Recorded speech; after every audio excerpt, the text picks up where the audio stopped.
नमस्कार। जय श्री राम। सभी सनातनियों का प्रशासक समिति के YouTube चैनल में स्वागत है। आज ये एक हमारी सीरीज की हम शुरुआत करने जा रहे हैं, जिसके बारे में हमने एक इंट्रो में आपको बताने का प्रयास किया था कि हम सनातन से जुड़े हुए कुछ महत्वपूर्ण तथ्य जो शास्त्रोक्त हैं वो आप तक पहुंचाने का प्रयास इस सीरीज के माध्यम से करेंगे। और आज भगवान श्री गणेश से ही हम इस सीरीज का श्री गणेश कर रहे हैं। ये पहला अध्याय भगवान श्री गणपति जी के ऊपर ही हम शुरू करेंगे। तो प्रदीप जी से हम यहाँ पर 2-3 प्रश्न जानेंगे गणेश जी के ऊपर। सबसे पहला प्रश्न हम उनके स्ट्रक्चर के ऊपर जो पूरी जानकारी है, उनका जो शरीर है, उनका जो मोटा पेट है, उनकी सूंड है, उनके पूरे स्ट्रक्चर पे हमारे शास्त्र क्या कहते हैं या क्या उनके पीछे छुपे हुए तथ्य हैं, हम वो प्रदीप जी से जानना चाहेंगे। प्रदीप जी, पहला नमस्कार मनीष जी। नमस्कार। जय श्री राम। बहुत सारे हम YouTube चैनल देखेंगे, वीडियोस देखेंगे, तो उसके अंदर बहुत सारी ऐसी चीजें मिलती हैं, कहानियां मिल जाएंगी हमको कि गणेश जी जो थे वो पहरा दे रहे थे, उनका सर काटा गया, उसके बाद में फिर दूसरा सर लगाया गया। ये सारी कहानियां बहुत जगह पे मिल जाएंगी। लेकिन हमारा सनातन धर्म जो है सिंबॉलिज्म का धर्म है। यानी दो चीजें हैं, शक्ति जो पावर है, दूसरा सिंबल, यानी जो हमको दृश्य दिखाई पड़ रहा है, हमारे आंखों से दिखाई पड़ रहा है, उसकी वजह से हमको कुछ सीखने को मिल रहा है, कुछ हमको समझने को मिल रहा है। उस शक्ति का हम यूटिलाइजेशन कैसे करें, उसका उपयोग कैसे करें, ये हमको समझ में आता है। तो वो, जैसे आपने स्ट्रक्चर के ऊपर क्वेश्चन पूछा, तो अगर हम गणपति जी के स्ट्रक्चर को देखें तो सबसे पहले हमको क्या दिखाई पड़ता है? सबसे महत्वपूर्ण जो दिखाई चीज पड़ती है वो पड़ती है एक मोटा उनका पेट। मोटे पेट के ऊपर एक सांप जो है लिपटा हुआ है, सर्प लिपटा हुआ है। कई जगह पे उसको ओमिट कर दिया जाता है, लेकिन मुख्य रूप से गणपति जी की जो मूर्ति रहती है उसके ऊपर, पेट के ऊपर एक सांप लपटा हुआ है। यानी सर्प लिपटा होना एक मोटे पेट के ऊपर। अगर हम मोटे पेट की बात करें तो सबसे पहले पेट के अंदर हमारे कौन सा चक्र होता है? सूर्य चक्र होता जी। है ना?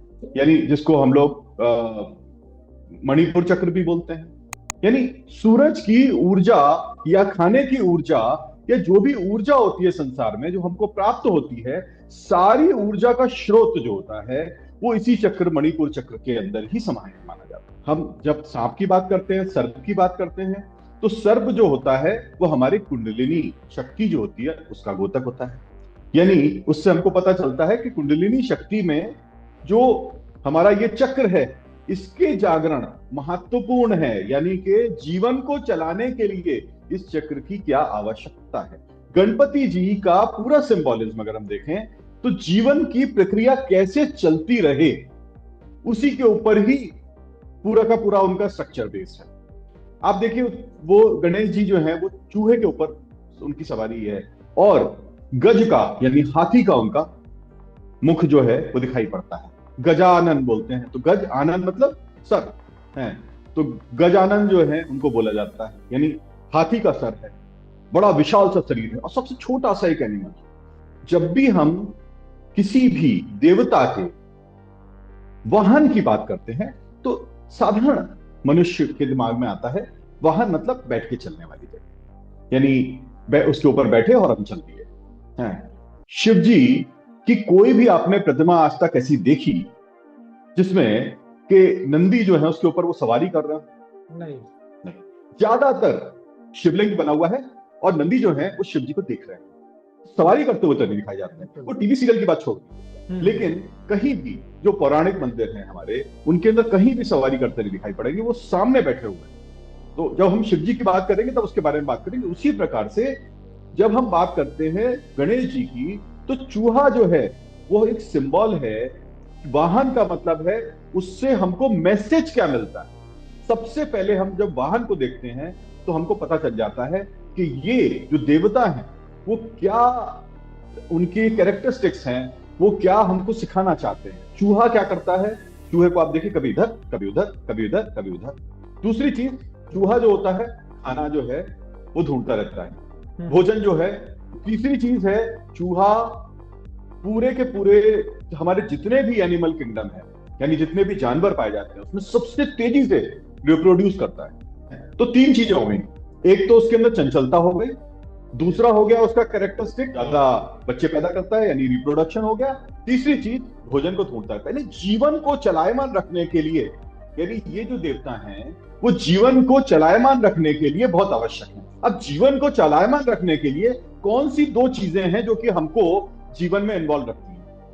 पहली चीज होती है विक्ट्री, यानी हम कुछ जीत लेते हैं जीवन में या हार जाते हैं। जैसे बोलते हैं ना, ये सुख और दुख एक कॉइन के दो हिस्से हैं। तो जब भी हम गणपति की बात करते हैं तो हम बोलते हैं विघ्नहर्ता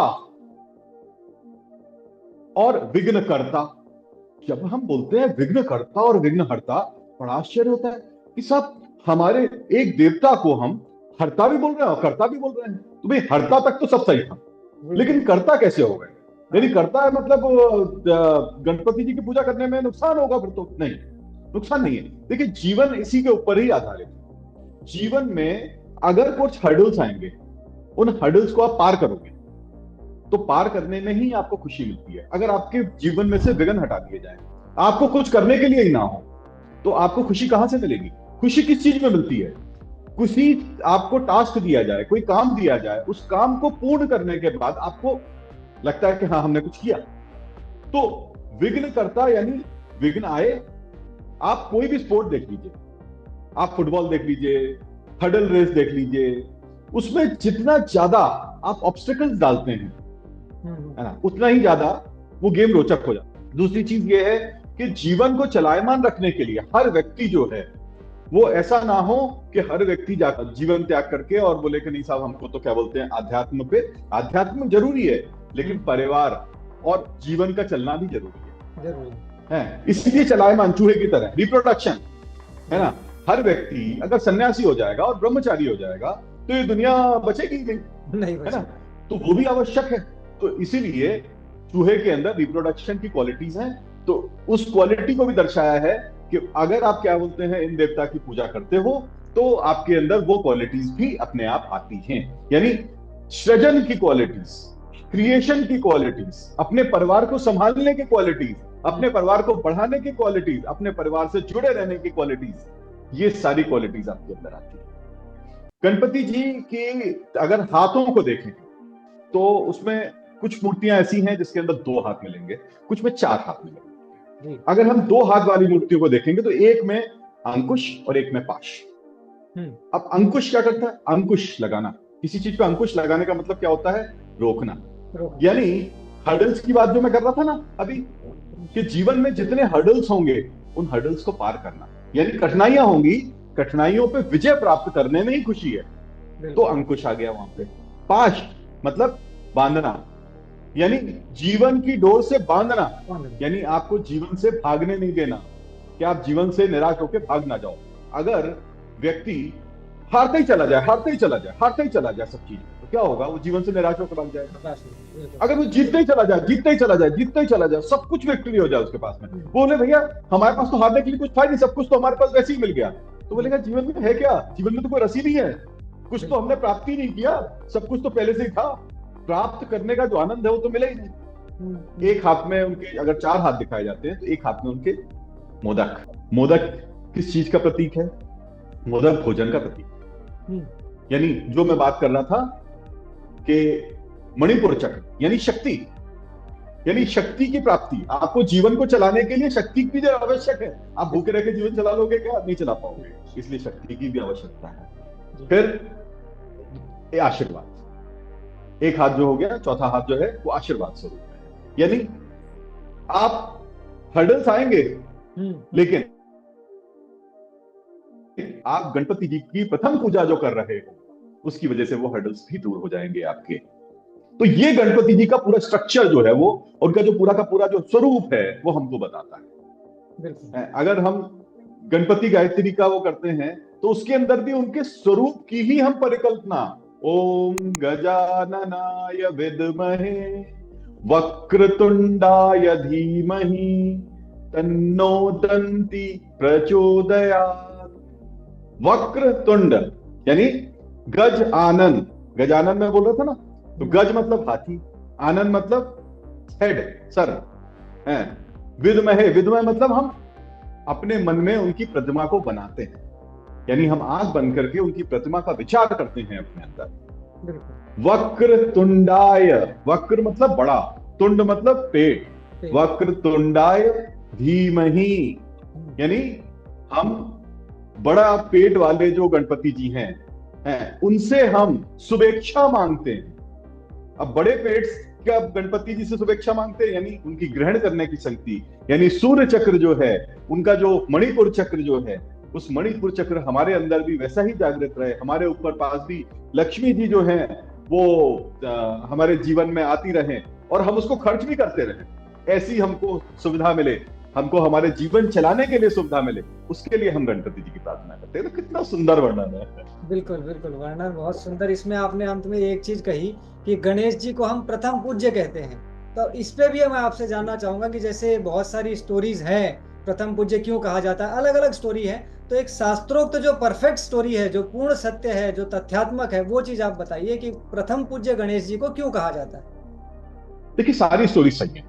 जब भी हम पुराणों का अध्ययन करते हैं तो पुराणों के अंदर कई सारी स्टोरीज दी होती हैं। जी। कहानियां जो होती हैं वो ऐसी होती हैं कि अगर उनको एक साधारण व्यक्ति पढ़ेगा, हम्म। एंटरटेनमेंट के लिए पढ़ेगा, तो उसको क्या होगा, आनंद आएगा, पढ़ने में मजा आएगा, है हम्म। ना। गणपति जी चूहे के ऊपर बैठ के और उन्होंने शिव पार्वती जी के चक्कर लगाए हैं, बाकी सारे जितने भी थे सब पूरे के पूरे ब्रह्मांड के चक्कर लगा रहे थे, तो वो लेट हो गए, है ना। सुनने में कितना मजा आता है। अरे दादा दादी सुना रहे तो बच्चे बैठे होते हैं, उनको सुन रहे होते, मजा आता है ना। बच्चा छोटा सा है, अब उसको तो कहा इतना अध्यात्म की बात बताओगे, बोले नहीं, नहीं हमको नहीं समझ में आती, हमको तो दादी जो कहानी सुनाती ना उसमें बड़ा मजा आता है।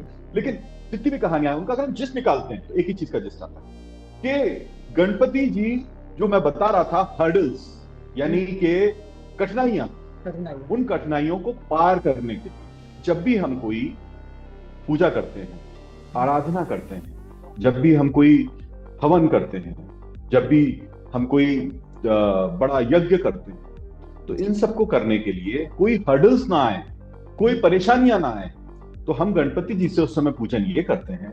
विवाह भी होता है उस समय पे भी, कि इस समय पे हम पूजा में बैठ रहे हैं और हम संकल्प कर रहे हैं। जब भी आप संकल्प करते हो तो उसमें कई बार संकल्प समय का होता है, कई बार होता है जैसे आपने मंत्र का संकल्प किया तो आप बोलते हो हम इतने मंत्र जो हैं इतने इतने समय में जाप करेंगे। उस पीरियड में अगर आप वहां बैठ गए हो तो आप उठ नहीं सकते वहां से। जी। अगर उस समय पे कोई कठिनाई आती है तो आपका संकल्प जो है वो खंडित हो जाएगा। तो वो संकल्प खंडित ना हो, क्योंकि हर्डल्स क्रिएट करने वाले कौन है, गणपति जी। तो उसको खंडित ना होने के लिए गणपति जी से हम प्रार्थना करते हैं, इसीलिए वो प्रथम पूजनीय है।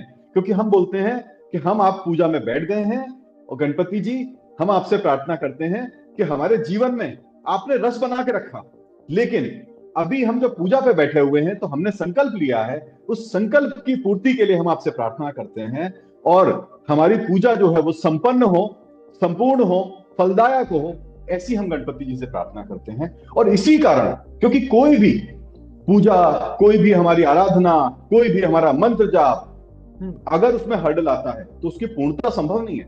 इसीलिए प्रथम पूजनीय गणेश जी। बाकी बहुत सारी स्टोरीज हैं, लेकिन सारी स्टोरीज का जस्ट यही है।